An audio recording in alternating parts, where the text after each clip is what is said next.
info@dziesmusvētki.lv. Tuvojoties jūnijā plānotajām pašvaldību vēlēšanām, Rīgā pie varas esošā partiju apvienība Saskaņas centrs un Gods kalpot Rīgai iepazīstinājās ar vēlēšanās pieteiktajiem kandidātiem un partijas programmu nākamajiem 4 gadiem. Saskaņā ar aptauju rezultātiem Nila Ušakova un Andra Amerika pārstāvētajiem politiskajiem spēkam tiek prognozēta uzvara Rīgā.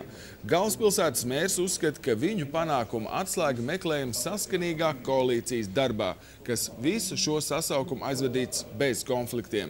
Pēc Ušakova teiktā Rīgā darbojas lieliska komanda pretēji valdības koalīcijas darba stilam, kas tiek saistīts ar kašķiem, naidu un nodevību. Mērs uzskata, ka 4 varas gadu laikā viņš tandēmā ar Andri Ameriku kļūs par modes noteicēju Rīgā.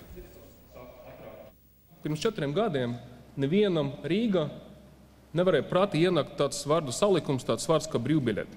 Tagad visas partijas citīgi aizstāv to ideju, reklamētu savus bukletus uz tastot, ka brīvbiļetes nedod Dievs, bet viņi jebkura gadījumā obligāti atstās.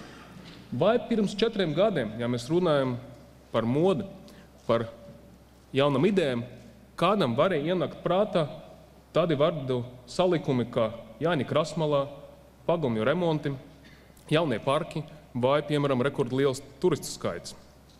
Mēs esam kļuvuši par pašvaldības modes noteicējiem Rīga.